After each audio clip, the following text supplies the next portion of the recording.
Ignition sequence starts. 6, 5, 4, 3, 2, 1, 0. Liftoff. We have a liftoff.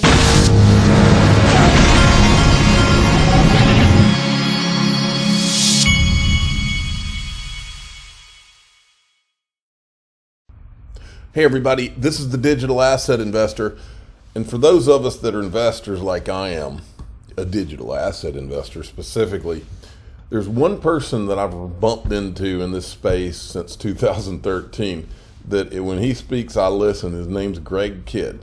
He's an investor in Ripple, he's an investor in Link2, Polysign, Uphold, he's an investor in a lot of things. But his investment philosophy, this 2 minutes and 30 seconds might be the most important 2 minutes and 30 seconds you ever hear if you haven't heard it before. Listen up, this is him. I am a person who's investing often in what we might call reg tech or even legal tech. So we're looking for situations, and I've always been looking for situations where there's a fundamental political and social change. And by that, I mean investments in companies and organizations that are going to change access, rights, and privileges. And so oddly enough, I think of Bitcoin, for instance, as a change in access. It means you can hold digital money without having to ask anyone permission. Twitter was a revolution of access of who could publish. Square was a revolution of access for who could take a payment. And Ripple has been a whole new way of transferring funds in different currencies all around the world. And so each of these have been revolutions in access. And so for me, it's hanging around people that are, there's technology, but what they're really changing is the balance of power in key industries and marketplaces. And so if you just hang around those crowds, eventually you'll bump into a few unicorns. I mean, Matthew doesn't like it, saying that it helps to just be lucky like a Forrest Gump type thing. But I think that the theme of Forrest Gump was he was around when all these big things happened. For instance, for like Ripple, it was going to the right poker game with all the payments professionals talking about, hey, yeah, there's Bitcoin, but this is the first company that's actually building a new blockchain where there's a company behind it and it is multi-currency as opposed to single currency. And I was like, well, I don't know that much about that, but that's the kind of thing where you want to like go and see Chris Larson, and it doesn't matter whether you're going to be sweeping the floor. I convinced them that they needed someone to look after compliance and risk. So that's how I got in. So I'm not really the founder of any of these. I just kind of get in and hang around early and basically learn as I go. And so I'm not a co-founder of Twitter. Jack was living with me. I made sure there was milk in the fridge, and I did put money in, and I did work there some, but it's more about attaching yourself to people that are, I often say they're out to do good, but they end up doing well. And that's been the key for me. I learn about technology as I go, but my premise is that the biggest revolution in each of the companies, and it's the same with like an Uber or an Airbnb, is they're revolutionizing access. They're flattening the levels of vertical complexity in industries. And yes, there is a technology involved, but neither what happened at Uber was not that technologically innovative. It was the way that they innovated in the marketplace. And those are the opportunities I'm just looking to go to lunch with the people that are. Very interesting. Now, this is his venture capital firm, Hard Yacht, and you can see all the companies that he's invested in. And you'll see Polysign and Ripple and all the others on there. But it's very interesting every once in a while to check through, especially if you're an investor on Link2, like this is the reason I got involved in Link2 was because of Greg Kidd. He wasn't involved in it, but just because of his affiliation. But still up there, I'm an owner of Ripple, Uphold, Polysign, and these things, several different things. Link2 is one of probably my top holding. But anyway, go check that out. If you haven't, links in the top of the description. They are a sponsor. Now, Songbird has been going absolutely nuts, and it caught my attention yesterday. Well, one of my other sponsors, Uphold, there's only a few places you can get it, to my knowledge. Uphold and Bitrue are two of them. Well, Uphold, it was brought to my attention yesterday evening from the official Cool Guy, the Digital Asset Investor channel, that they had halted trading on Songbird. It was going crazy, and then they halted trading. So I'm sure that they'll start it back at some point. If you're wanting to look it up, the link to that is in the top of the description too. But you're looking at Bitrue right here, and I believe Bitrue is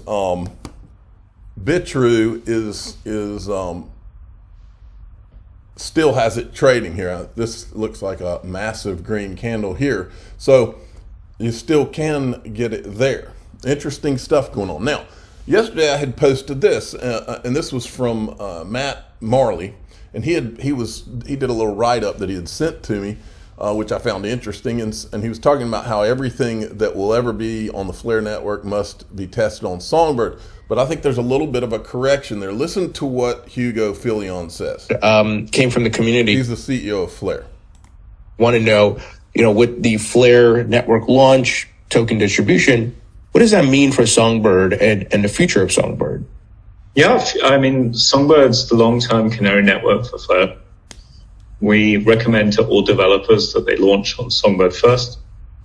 Any applications from our partners that get a grant, we suggest they launch on Songbird first. So has a long-term role. And secondly, and perhaps importantly, it's the first stage of any governance on Flare in the future, other than governance through the foundation.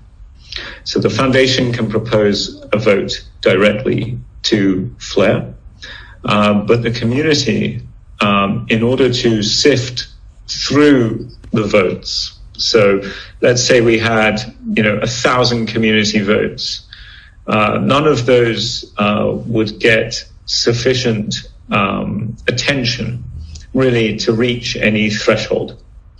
So with Songbird, what we want to do is allow people to essentially delegate Songbird to a vote, and for the winning vote in what we call a governance period to then be passed up to Flare for a vote. This reduces the number of votes to essentially the votes that the community has coalesced around. We think that's a very important mechanism, and we think Songbird's a fantastic place to do it. There's all right, and then this guy also sent a correction through. Nothing forces anyone to build on Songbird and then on Flare. Governance proposals, however, do have to go through Songbird first before they can be implemented on Flare. Now, this is also from the official cool guy. I found this interesting. Just in, Coinbase removes all Binance data from Skew, recently acquired data analytics platform. And he says, this is financial warfare. He's got a U.S. versus China. And I said, financial warfare, you say? This is from January, the irony. January 9th, 2018 is the same date that Flare is supposed to drop this year. Same day Flare drops, this is what happened. Coin market cap removes South Korean exchanges. Ripple market cap drops $20 billion. January 9th, 2018. Major South Korean exchanges were excluded. I'll never forget this because they didn't tell anybody. They just did it, and everybody woke up and thought that the XRP price had just dropped, almost as if it was done intentional. All right, check this out. Rip Van Winkle XRP price targets: target $1, $10, target $2, $60 to $62. The XRP lawsuit judgment might be the catalyst that sends it on another multiple X run in the coming months and years. Elliott's waves indicate a comparable level. I like the sound of it. I hope he's right. That would be awesome. Now, what in the hell is going on, folks? This is the Federal Reserve. I know because I've walked by it before, just a few years ago. Watch this. Hi, it's me again. Washington, D.C. This is your country now. Yeah. Why do they have walls? This is not nothing federal. This is not the reserve. government's building. This is the people's building. Why are there walls? We can't even walk into the building. The Federal Reserve building. Well, actually, I take that back. Let me take that back. The Federal Reserve is a private entity. It's the most shady thing ever created in the history of this country. It's probably the biggest crime ever done in the history of this country because it's a private entity running outside of the government that can print money at will. Around here, but this on government property. I would say this is probably in the last month. This is relatively new. These walls. I hope they're blowing this shit up. Sorry for the language. So let's just hope they're gonna flood this mother, bring it down. the update. By the way, I hate coming down here when there's pedestrians and sightseers. It's annoying. Sorry to be a joy killer for people that are sightseeing in DC, but it's hard to keep my mouth shut. I'm amongst the sleepers, and it's really hard for me to be quiet. All right, peace out. Bye. What is going on? Okay, and then here's some more what's going on. Breaking. Sam Bankman-Fried pleads not guilty to all counts, lawyer says at hearing. John Deaton was on Fox Business. Listen to John. From Crypto Law founder. Their volume, not John, mine. Not necessarily a surprise per se. A lot of folks thought he would plead not guilty, but it's par for the courts considering the hubris of this guy. And for me, what I'm concerned about is because I don't want this to be a story about one person's hubris and greed, and I want everyone involved to sort of, to pay a price at least. But what do you make of this so far? What's happened? Even the fact that he's out on bail pisses me off. Yeah, you have the sentiment of a lot of people out there, Charles. First of all, Happy New Year. Thanks for having me. Great question to ask, because this guy was denied bail in the Bahamas, comes to the United States. He's granted bail. We see him in first-class lounges, and we see him traveling business class. In the meantime, people lost their retirements. They've lost their life savings. So people are upset about it, and it's understandable. But I do have faith that he's going to see justice, because once you read the transcript of his partners in crime at their guilty plea, we learned that the prosecutors of the Southern District of New York asked the judge to keep it quiet in order to get his consent for extradition, and didn't release their cooperation until he was in custody of the FBI in the air. And when you read that plea agreement, he's toast, Charles. He's toast. But I can understand these questions. Yeah, of course. And, but I find it amazing that he's gone on websites and podcasts, throwing his girlfriend under the bus, and she did the smart thing, right? She cooperated. He's really going to get thrown under the bus. But I'm talking about the wider picture here, John, right? I mean, think about this. Peter Thiel said it was Joe Bankman's tax law course at Stanford that inspired him to put his Facebook stock into an IRA. It saved him billions of dollars. Caroline Ellison, right, the girlfriend, her mom and dad also know how to work the system, right? I'm talking about people who may have helped design a system that deliberately, in my mind, was deliberately designed to rip people off to the tune of billions of dollars. What chance that everyone involved in this, or the key players, will really face justice?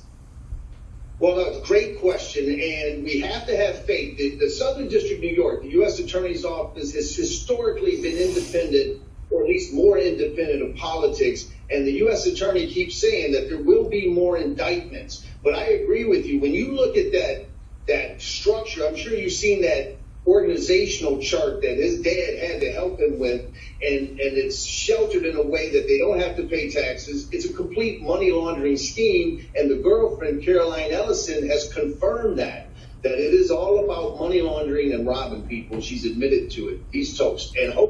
Okay, so he says he's toast. Now, I reached out to John Deaton because I wanted him to see this clip, and I'll get his, hopefully for my next video, I'll have his comments. I want you to listen to this because this is interesting. What would it require you to be willing to risk that kind of money? Okay, family relationship. Okay. I mean, I could see that family relationship, but it'd have to be a close relative. And apparently, so his parents don't have that kind of money. Right? Is it an uncle? Who is close to him in his family that has $250 million to risk? I say nobody. Okay, so you put aside that it wasn't a relative, a close relative. So it has to be someone that maybe had a business relationship with him, or would you risk $250 million to bail out somebody you did business with that you now know is a crook? I wouldn't risk $250 in that case. So, where I'm going with this is, who is it? Yes, it's somebody who's got skin in the game. It's somebody that wants to make sure Sam Bankman-Fried never talks about what he did. And they're willing to put up $250 million to secure that. because they have assurance from others. Don't worry, he's not going to talk. So I'm getting back to Sam Bankman-Fried. Somebody with a lot of money, or 2 or 3 people with a lot of money, have a vested interest in this case. Right. Now, because it's just not, out of the goodness of their heart. Oh yeah, I saw that young man. I feel sorry for him. I'm going to risk $250 million on that little creep. That didn't happen. Now, these guarantors, Rick, are being imposed by a judge. It says, in addition to Bankman-Fried and his parents, the judge asked the bond to be signed by 2 other people of considerable means, one of whom can't be a relative. Now, the 2 people haven't signed on yet, but intend to do so by the January 5th deadline, his lawyer said in the letter. So he was released without the guarantee. Yeah, which I thought was odd in itself there. That is odd. So they have until the 5th to sign on. And part of it, too, it might very well be that they won't sign on unless their names are... Precisely. Unbelievable. The judge isn't going to make them show the names. I'm the digital asset investor. I'm not an investment advisor. This is for entertainment purposes only. Please subscribe, hit the like button, and tell your friends and family that is one interesting video.